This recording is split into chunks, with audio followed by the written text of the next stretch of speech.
안녕하세요. 김 팀장입니다. 네, 한 주간의 투자 잘 마치셨을 것이라 생각이 들고, 저 또한 한 주간의 투자 괜찮았어요. 요즘에는 지금까지 마이너스였던 것이 제로가 되었다고 봐야죠. 투자에 있어서 손실 구간을 벗어나고 수익 구간으로 넘어가는 그 순간이 저는 좀 중요하다고 생각하거든요. 그래야 내가 그 손실 구간을 견뎌냈던 그 보상이 이루어지니까. 그래서 앞으로 이제 상승하면 이제 수익이 난다. 이런 생각을 가지고 투자를 하면 조금 더 오랫동안 장기간 투자를 할 수가 있거든요. 이게 투자를 하다가 그 손실 구간을 견디지 못하면 손실을 확정해 버리는 경우가 있거든요. 손실에 대해서 그 상처, 압박감 이런 것들 때문에 손실이 싫으니까 손실을 회피하고자 손실을 확정지어 버리는 경우가 있어요. 이제 새로 시작하고 싶어서. 그렇지만 그 손실 구간을 견디고 다시 수익 구간으로 돌아갔을 때, 아, 이렇게 견뎌내는 것이 투자이구나라고 깨닫게 되면 훨씬 더 장기간 투자를 하고 수익을 내는 버릇을 들일 수 있거든요. 손실을 자꾸 확정하고 다시 새로 시작하다 보면 또 손실이 났을 때, 또 더 많은 손실이 났을 때 견딜 수가 없어요. 그래서 그런 손실을 견딜 수 있게, 그리고 견디게 된 이런 시점을 잊지 말고 계속 습관처럼 수익이 나는 구간에서 계속 움직이는 듯한 버릇을 들이기 위해서, 그러기 위한 리밸런싱 기간도 필요하고 분할 매매도 필요한 거죠. 그렇게 투자를 시작하게 된 저인데, 제가 이제 이번에 손실 구간에서 이제 수익 구간으로 약간 넘어가서 조금 이제 시장이 어느 정도 바닥을 다지고 있다라고 생각되는 기간입니다. 그런 기간에 투자를 하고 있고, 러시아하고 우크라이나의 전쟁이 이제 어느 정도 마무리를 보일 것 같다. 그러니까 마무리를 보인다는 얘기는 전쟁이 끝날 것 같다라는 게 아니라, 저희가 코로나를 겪었을 때 초반에 엄청나게 충격을 얻어서 주가가 급락을 했지만 어느 정도 충격에서 조금 헤어나오고 있다. 그래서 앞으로의 미래가 예상할 수 있는 구간 안에 들어왔다라는 걸로 생각하면 될 것 같아요. 물론 미래는 예상할 수가 없고 어떤 일이 벌어질지 모르겠지만, 전쟁이라는 충격과 두려움, 공포 이런 것에는 좀 익숙해졌다. 그리고 새로운 공포, 새로운 두려움 이런 것에 대한 대비를 해야 된다. 항상 새로운 일들이 일어나요. 그 투자 시장 안에서는 새로운 일들이 일어나고 새로운 이벤트들이 발생하고, 그 이벤트들이 내가 투자하고 있는 종목에 어떠한 영향을 미치는지를 계속 관찰하고 관심 있게 바라봐야 되거든요. 투자를 하고 있으면서 손실나는 구간도 이겨내는 경험을 하듯이, 어떠한 이벤트에 어떤 종목이 움직이고 어떤 업종이 변화하는지를 세상을 바라보는 눈을 좀 기를 수 있는 그런 경험이 필요한데, 그런 경험 중에 하나인 전쟁이라는 이슈를 겪지 않았나라고 생각이 됩니다. 아마 많은 투자자분들이 이러한 경험을 하셨을 건데, 이런 것을 잘 견디고 이겨내서 장기간의 투자로 인해서, 저는 투자가 꼭 필요하다고 생각하거든요. 왜 필요하느냐? 자본을 소유하고 자산을 소유하는 그런 하나의 시장의 법칙 중에서, 시장이 발전하고 있는 것들을 공유할 수 있는 것 중에 하나다. 요즘에는 그런 생각이 들어요. 부자들이 돈을 벌기 위해서는 처음부터 부자였던 사람은 없을 거예요. 그리고 아무리 부자라고 하더라도 자기가 가진 돈으로 모든 리스크를 감내하긴 힘들겠죠. 그래서 그걸 감내하기 힘드니까 여러 사람의 자본금을 끌어들여서 거기서 수익을 내고, 그 수익을 낸 것을 분배해 주는 거죠. 그러니까 여러 사람의 자금을 끌어들이려면 사업의 아이디어만 있고 자금은 없어. 내가 갖고 있는 모든 자금을 다 쏟아 부어서 사업을 하고 싶지는 않아. 왜냐면 사업에는 리스크가 있으니까. 그래서 내 돈뿐만 아니라 다른 사람의 자본을 이용해서 이 사업을 이루어내는 거죠. 그러면 다른 사람의 자본을 이루기 위해서는 이 사업으로 인해서 수익이 발생하면 쉐어 해줄게, 이런 의도거든요. 그래서 개인이 할 수 없는 일, 아니면 약간 불확실한 사업들, 그런 사업들은 여러 사람의 자본을 끌어들여서 사업을 할 거 아니에요. 그렇게 되면 자본을 끌어들여서 사업을 했고 이것에 대한 수익을 분배하는 일은 주식으로서 이제 주주에게 재분배해주는 역할을 해주는 거거든요. 그러한 기업의 권리를 사고 파는 게 주식을 사고 파는 행위니까, 주식 자체를 사고 팔고 주식의 가격이 변동한다고 해서 그 기업이 따로 그 기업의 가치가 변하는 건 아니지만, 사람들이 그 기업의 가치를 어떻게 평가하느냐가 변하는 거니까, 그 기업이 실제적으로 가치 있는 기업이다라고 생각하면 많은 사람들이 그 기업을 가치 있는 기업으로 평가하겠죠. 그러니까 비싼 가격에 매수를 하겠죠. 그리고 지금 그 기업의 큰 가치는 변하지 않지만 앞으로 그 기업의 가치가 떨어질 거라고 생각하면 현재의 가치보다 적은 가격으로 매매를 하겠죠. 세상의 모든 기업들과 자본들의 움직임이 그렇게 이루어진다고 봐요. 수익이 난다고 생각하면, 그리고 수익이 나면, 실제로 나면 그 기업의 가치는 높게 평가가 되고, 기대했던 것보다 수익이 낮게 평가가 된다면 현재 그 가격보다는 낮아질 거다. 정확한 정보가 아니라 정확하지 않은 소문, 그러니까 소음에 의해서도 그 기업의 가치가 변한다는 건 사람들이 그 기업을 어떻게 평가하느냐에 따라서 그 가격이 변하는 거니까요. 그리고 그런 기업들이 모여서 지수를 만들고 국가를 만드는 거죠. 국가는 뭐 물론 국민이 만드는 거긴 하지만, 제가 얘기하는 국가라는 거는 국가를 대표하는 지수, 그 국가의 경쟁력, 그 국가의 경제력, 이런 것들을 말씀드리는 거예요. 그렇게 변화하는데, 러시아하고 우크라이나의 전쟁으로 인해서 그거에 관련된 그런 자산과 자본, 기업들에 대한 평가가 엄청나게 충격을 받고 하락을 하게 됐죠. 그런 것에 대해서는 헤어나오려고 하는 것 아닌가. 미국의 그런 FOMC를 믿고 연방준비은행을 믿는 것에 대한 것도 있지만, 그거는 모든 국민들이 뭐라고 그러죠? 자유주의를 믿는 것에 대한 거죠.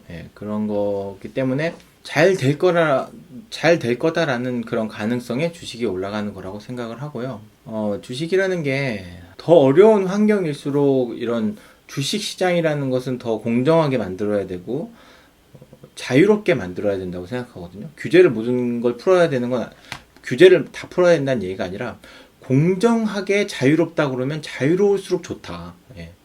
모든 사람들에게 똑같은 정보가 똑같은 시간에 도달하게 되고, 같은 타이밍에 아니죠.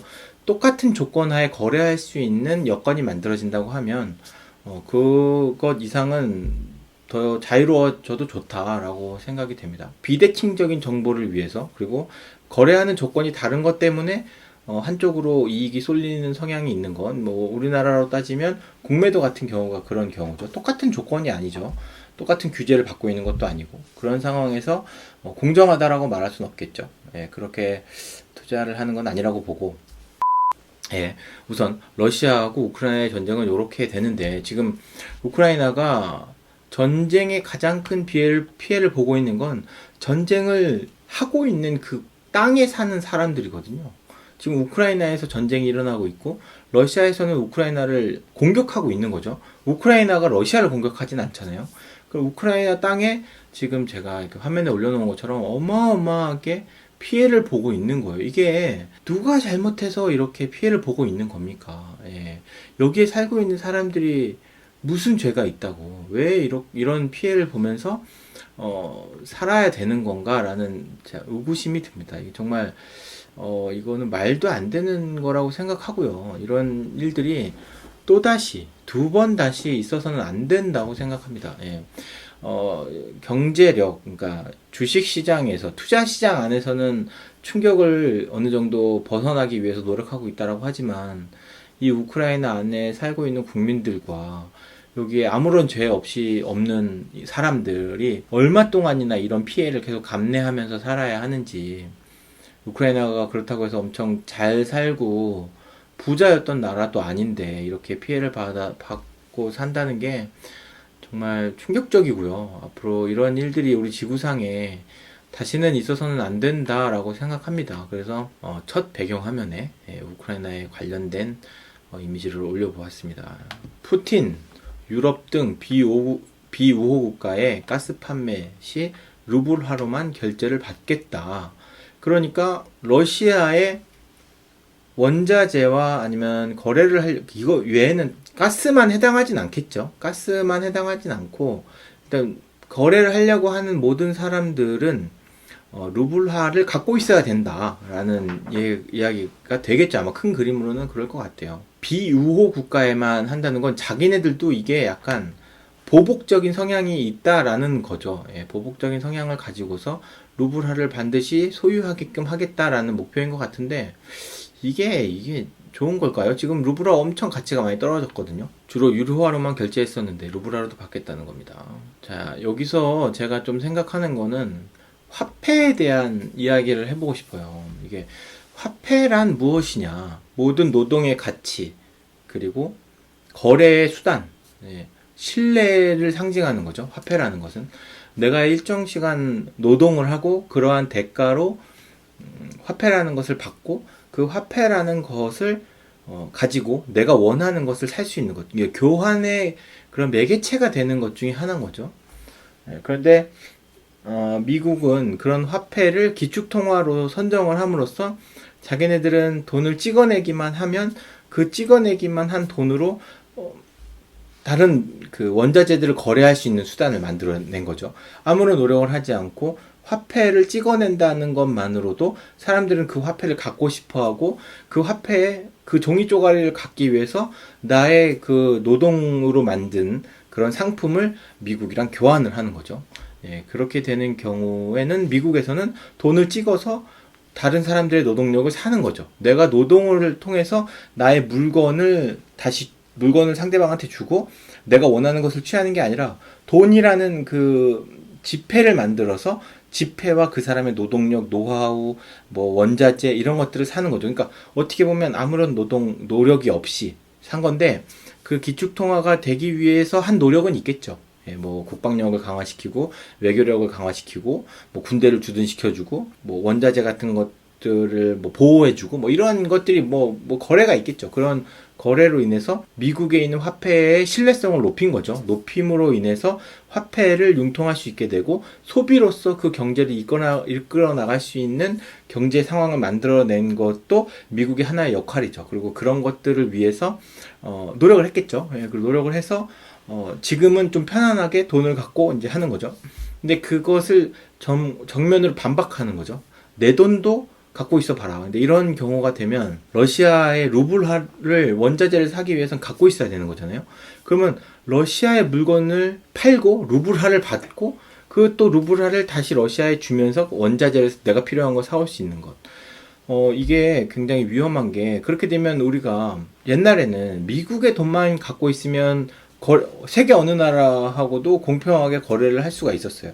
근데 루블화로도 거래할 수 있다라고 하면 미국의 달러도 갖고 있어야 되고 루블화도 갖고 있어야 되고 이게 뭔가 그런 화폐에 있어서 양대 강으로 가는 거죠. 그러니까 두 가지의 옵션으로 갈 수도 있는 거죠. 근데 이게 러시아만에서만 끝나겠냐 이거예요. 러시아도 할 테고 중국도 하고 싶어 할 테고 인도도 하고 싶어 할 테고 그러면은 뭐 유럽도 하고 싶어 할 거 아니에요?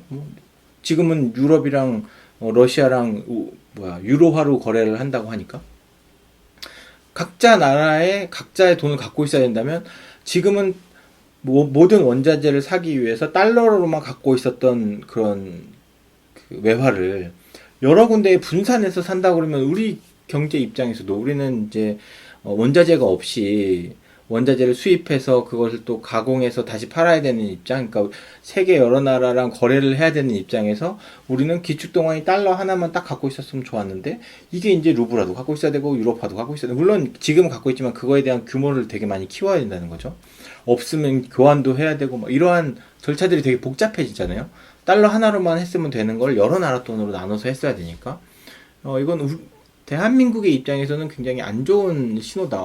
뭐 전쟁 자체, 뭐 원유가의 상승 이런 것도 다 안 좋은 지금 시장 상황이긴 하지만 화폐에 대한 패권이 있고 그거에 대한 다툼이 있다 그러면 한국에는 굉장히 좀 불리한 상황이 아닌가라고 생각이 됩니다. 예. 그래서 지금까지 우리가 노하우를 갖고 있고 기술력을 갖고 있었던 것으로 외국에 좀 많이 투자를 했으면 좋겠어요. 전 세계 곳곳에 투자를 해놓고 그런 곳곳에 이제 또 원자재나 이런 데도 투자를 해서 세계 전체의 향방에 따라 그러니까 대한민국에만 투자를 해서 한국에만 무게를 두고 투자를 하는 게 아니라 한국은 또 힘들 때도 있고 또 좋을 때도 있고 그렇긴 하지만 이게 전 세계에 분산 투자를 해놓으면 투자를 할 때 조금 더 안전하게 투자를 할 수 있지 않을까. 이런, 이제 화폐에 대한 게 되게 관심 있게 가져야 된다는 게 모든, 아까 처음에 말씀드렸던 것처럼 모든 노동력의 가치의 평가거든요. 그래서 대한민국의 화폐 가치와 달러의 화폐 가치와 유럽의 화폐 가치와 뭐 이런 엔화의 화폐 가치를 뉴스에서, 경제 뉴스에서 항상 얘기하는 게, 그게 모든 노동력과 제품과 그 나라에서 생산하는 그 모든 것에 대한 가치를 평가하는 기준이 화폐이기 때문에 굉장히 중요하다고 보거든요. 그리고 그러한 화폐에 대한 금리, 그 화폐 전체에 대한 가치를 금리로서 평가를 해서 달러의 가치, 원화의 가치를 평가하듯이, 금리가 그렇게 중요하듯이 화폐의 가치를 어떻게 매기고 그런 화폐들이 어느 정도 분산되어 있고가 굉장히 중요하다고 봐요. 화폐가 중요하고 그 화폐에 대한 서로의 가치를 위해서 엄청 싸우고 있다. 압도적인 국방력으로 인해서 완전히 굴복시켜서 그런 화폐를 무조건 써, 이렇게 되지 않는 이상 화폐에 대한 독립성은 누구나 다 갖고 싶어 하는 것이 있다고 하는데, 그런 상황이 우리한테는 굉장히 불리하다. 예, 이렇게 세계 질서가 뭔가 이렇게 차근차근 이렇게 되어 있는 게 아니라, 지금 세계 질서가 막 서로 이제 싸우는 단계잖아요. 그런 싸우는 단계에서 힘없는 우리가 뭐 국방력이 세다고는 하지만, 진짜, 그렇게 지금 우크라이나하고 러시아하고 싸울 때 우리가 지금 아무것도 못하고 있는 걸 보면, 우리도 그렇게 강대국은 아닐 거예요. 예, 그러려고 훨씬 더 노력을 하는 거죠. 아직 선진국 대열도 안 꼈으니까. 예, 그런, 저희 같은, 대한민국 같은, 예, 그런 나라는 좀 더 힘든 환경이 아닌가 싶습니다. 예, 이런 환경 안에서 중간에 우리가 참 잘 해야 되는데, 잘 해야 되는데 어떻게 잘 하게 되거나 어떻게 쫄딱 망하게 되거나를 좀 지켜봐야 되겠습니다. 예, 그렇기 때문에 한국에만 투자하기보다는 전 세계 ETF가 많거든요. 뭐 유로 스탁에 투자하는 데도 있고, 인도나 뭐 중국도 있고, 일본도 있고, 필리핀도 있고, 멕시코도 있고, 미국도 있고, 막 이렇게 되게 여러 나라에 투자할 수 있는 ETF가 굉장히 많아요. 제가 매주에 어떤 종목을 거래하는지 이렇게 리스트를 보여드리면, 그 안에도 뭐 원자재에 투자한 것도 있고, 다른 국가에 투자한 것도 있고, 뭐 대만이나 뭐 홍콩 이런 데 투자하는 ETF도 있고, 그런 ETF들을 보시고, 세계에 우리나라가 투자를 할 수 있는 국가가 되게 많구나, 이런 걸 보시고 분산해서 투자를 하신다고 하면 충분히 안전하게 수익을 얻을 수 있지 않을까. 저는 그래요. 저는 막 위험하게 투자해서 위험하게 돈 벌고 그러고 싶지 않고, 안전하게 은행 이자보다 많이 주고 내가 노후에 부족하지 않게, 남한테 손 벌리지 않고 비굴하게 살지 않을 정도의 수익만 안정적으로 벌어주면 좋겠다. 그러기 위해서 내가 지금 투자를 하니까 전문 투자자처럼 아무것도 안 하고 있는 게 아니라, 내가 지금 하고 있는 일들을, 내가 세상에서 할 수 있는 역할들을 하고, 그 역할에 맞게 수입을 받으면 그 수입을 가지고 내가 나중에 일을 하지 못했을 때 비굴하게 살지 않을 정도의 안정적인 수익을 노릴 수 있는 투자? 네, 그런 투자만 할 수 있었으면 좋겠다 라는 식으로 투자를 하고 있거든요. 여러분들도 그렇게 투자를 하셨으면 좋겠습니다. 어렵게 투자를 하면 그만큼 리스크가 있어요. 내가 원하는 목표 수익률이 높으면 목표 수익률이 높은 만큼 손실을 볼 수도 있다는 걸 감안해야 되기 때문에, 안전하게 10%만 수익을 누릴 수 있다고 해도 저는 충분하다라고 생각이 됩니다. 자, 다음은 3월 셋째 주인가요? 이게 지금 우리가 지금 첫째, 둘째, 넷째 주네. 첫째, 둘째, 셋째, 넷째. 3월 25일 기준 주간 매매일기의 매수 매도 기록입니다. 많이 매수가 안 됐어요. 예, 이거는 이제 등락이 많지 않았다는 것일 수도 있고, 지난주 대비 매매가 이제 많이 안 된 거죠. 매매가, 저는 이제 저점 대비 3% 이상 상승할 때, 고점 대비 3% 이상 하락할 때 매매가 걸리거든요. 그럼 저점 대비 3% 이상 상승하지 않았으면 매매가 안 되는 거예요. 예, 그래서 매매가 적을 수도 있고, 예, 매매를 할 수 있는 그 해당 그 조건에 맞지 않았던 기업이 많았을 수도 있고, 뭐 그렇습니다. 예, 그런 의미에서 매수는 유로스탁스 50, 코스닥 150 인버스, 일본 TOPIX 인버스, 그 다음에 경동도시가스, 미래에셋증권을 매수하였고요.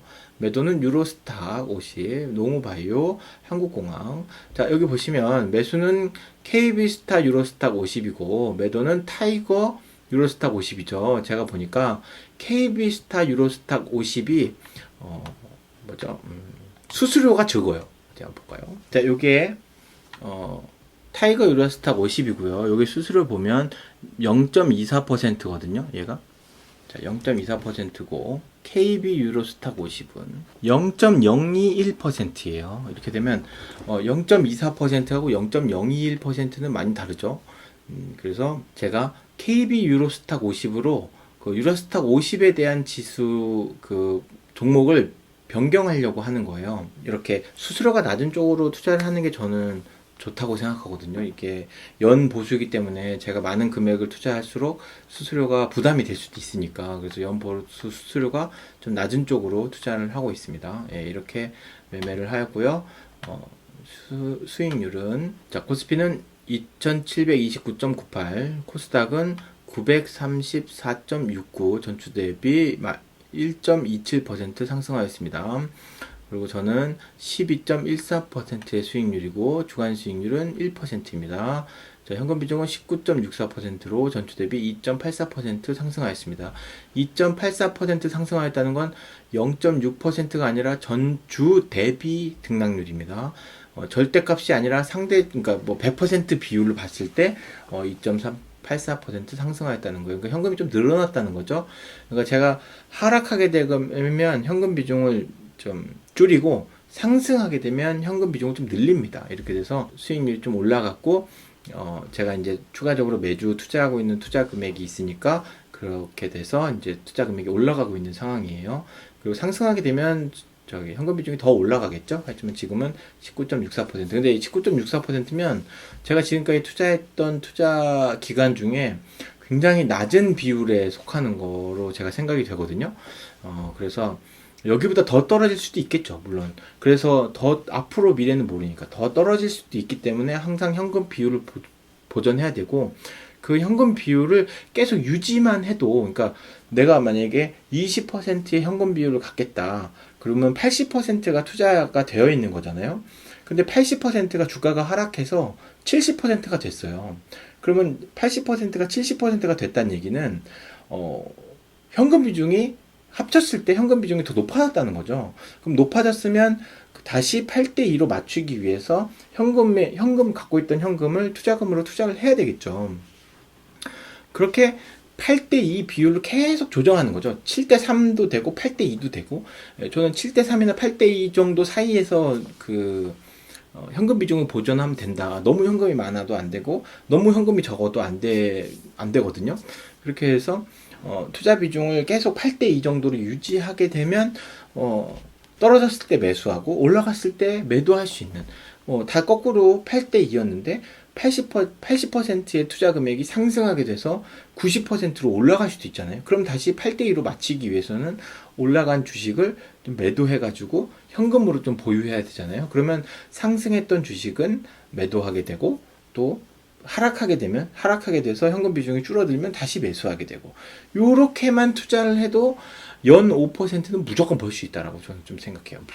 무조건. 근데 매일매일 그거 체크하면 안 되고 뭐 일주일 단위로 체크한다던가 한 달 단위로 체크한다던가 그리고 매수할 때는 어떻게 분할 매수를 한다던가 이런 규칙들은 세부적으로 자기에게 맞게 해야 되겠죠. 근데 매일매일 체크하게 되면 매도를 좀 자주 하게 되니까 매일매일 체크하게 되면 수수료가 많이 나오겠죠. 이제 그렇게는 투자는 안 하고 일정한 기간 뭐 일주일이면 일주일, 한 달이면 한 달 이렇게 좀 구간을 나눠서 그렇게 투자를 한다고 하면 훨씬 더 안정적으로 수익을 투자를 할 수 있지 않을까. 이제 이렇게 투자할 때는 종목에 대한 고민보다는 자산의 배분에 대한 고민을 해야 되니까 종목은 아무래도 코스피 200 종목이나 시가총액 전체 시가총액 얼마 안에 들어가는 것 아니면 ETF로 분산해서 투자를 한다거나 그렇게 투자를 한다고 하면 진짜 불확실한데 지금 지난 상승장에 비해서 상승장은 뭐 대충 사도 뭐 상승하고 그리고 좀 손실 봤다고 하더라도 다음번 매매 때 다시 뭐 좀 보존하면 되고 이렇게 생각하지만 지금처럼 박스권이고 하락한 다음에 언제 상승할지 모르는 상황 그리고 너무 불확실하고 화폐에 대한 것도 뭔가 명확하지도 않고 되게 어려워요. 이건 전문가 분들도 진짜 어려운 시장이거든요. 더 하락할 수도 있어요. 뭐 더 하락한다는 사람도 있고 뭐 4월달 되면 다시 상승한다는 사람도 있긴 하지만 누가 알아 그걸? 예, 내가 어떻게 알아요? 그걸 장담할 수 있냐고요. 아무도 장담 못 하거든요. 그러니까 일정한 현금 비중을 계속 유지한다는 게 굉장히 중요하다고 생각이 되거든요. 근데 본인만의 매매 스타일, 매매에 대한 그런 스트레스를 받지 않는 방식들을 개발해서 비중을 조절해서만 투자한다고 하면 충분히 가능성이 있다. ETF 위주로 투자를 한다고 하면 훨씬 더 가능성이 있다. 저는 그렇게 생각이 됩니다. 이렇게 한 주 동안 투자를 하시면서 고민 많이 하셨을 거고, 뭐 투자 때문에 막 돈도 못 벌고, 뭐 제대로 밤잠도 못 주무시고 손실만 봤다고 생각하시고 하시는 분들 많을 텐데, 그렇게 본인이 감내할 수 없을 정도의 금액을 투자한다고 하면 지금뿐이 아니라 상승장에서도 투자 금액을 줄이시는 거를 추천드려요. 그리고 저는 적립식으로 투자를 시작한 계기가, 내가 처음부터 10억, 20억 투자를 한다고 그러면 밤에 잠이 오겠습니까? 잠이 안 와요. 근데 처음부터 내가 10만 원부터 시작해서 100만 원을 만들고, 그 100만 원부터 시작해서 1000만 원을 만들고, 또 1000만 원을 시작해서 1억을 만들고, 이렇게 내가 운영을 했던 금액을 계속 키우는 거죠. 저는 이런 의미에서만으로도 주식은 최대한 빨리 시작해야 된다고 봐요. 금액은 중요하지 않고, 시작하는 금액은 최소한 내가 감당할 수 있는 금액, 내가 저녁 때 발 뻗고 잘 수 있는 금액으로 시작을 해서 그 금액을 점점점 불리는 거예요. 그 점점점 불려서 내가 감내할 수 있는 금액의 크기를 키운다면 그 기간 동안 내가 얻었던 노하우와 경험이 있단 말이죠. 그렇기 때문에 최대한 빨리 시작하고 최대한 내가 감내할 수 있는 금액으로 적립식으로 매달 정기적으로, 매주 정기적으로 투자금을 늘려간다고 하면 10년, 20년 이렇게 투자를 했을 때 나만의 노하우가 생길 것이고, 그 노하우는 안정적으로 수익을 보게 되는 것이고, 내가 은퇴했을 때 나를 비굴하지 않게 하는 그런 수익이 아닐까 싶습니다. 지금과 같이 이렇게 수익이 내기 어려운 시장 상황 속에서도 어떻게 해서든지 또 수익을 내시는 분들도 있고, 실제로 또 수익이 나기도 하고, 뭐, 그러니까, 투자를 좀 장기적으로 생각해서 하시고, 빨리 시작하시고, 빠른 시간 안에 노하우를 얻어 가실 수 있게 저도 영상을, 요즘엔 솔직히 조금 제가 영상 찍기가 쉽지 않아요. 이게 왜냐면 바쁘기도 하고, 솔직히 조회수도 없고, 뭐 댓글도 없고, 뭔가 이렇게 내가 이렇게 1년 넘게 뭐 하면 뭔가 좀 있었으면 좋겠다, 뭔가 피드백이 있었으면 좋겠다, 좋으면 좋다, 싫으면 싫다, 이렇게 있었으면 좋겠는데 아무런 뭐 그런 반응이 없는 거예요. 그러다 보니까 내가 이걸 도대체 언제까지 좀 지속을 해야 되나, 사람들이 나의 영상을 보고 뭔가 도움은 받는 것인가, 뭐 이런 개인적인 조금 이렇게 고민이 되더라고요, 이게. 근데 저는 이것을 보시는 분들의 좋은 점, 보시는 분들이 좀 뭔가 잘 되셨으면 좋겠다라는 마음도 있지만, 내가 이렇게 투자를 시작했고, 내가 이렇게 투자를 하는 기간 동안 나의 심리 상태는 어땠고, 그것이 나를 어떻게 변화시켰고, 되돌아볼 수 있는 그런 영상도 될 수 있을 것 같아서 쉬지 않고 이렇게 매주 이렇게 영상을 만들어서 올리려고 하고 있습니다. 그럼 부디 많은 분들이 제 영상을 보시면서 투자에 대한 좀 도움을 받으셨으면 좋겠고요. 뭐 물론 이제 사람은 살다 보다 이렇게 슬럼프도 다 있고, 좀 그런 근본적인 문제에 대한 질문을 할 수도 있으니까, 그런 좀 개인적으로 고민할 수 있는 시간이라고 생각하고 영상을 열심히 찍어보도록 하겠습니다. 자, 이렇게 이제 봄이 오고 있어요. 따뜻한 봄. 지금 외출할 때는 두꺼운 옷을 입지 않고, 그러니까 솜이 들어있는 옷을 입지 않고 좀 얇은 옷을 입게 되더라고요. 그러한 기간이 왔으니까 주식시장에도 따뜻한 봄날, 그리고 새싹이 돋는, 모든 것이 새로 시작되는, 1년의 하루가 새로 시작되는 그런 한 주가 되고 한 해가 되었으면 좋겠습니다. 투자하시는 분들이 좀 더 행복하고 안전하게 투자를 하실 수 있는 그 때를 위해서 저는 다음 주에 다시 또 돌아오도록 하겠습니다. 감사합니다.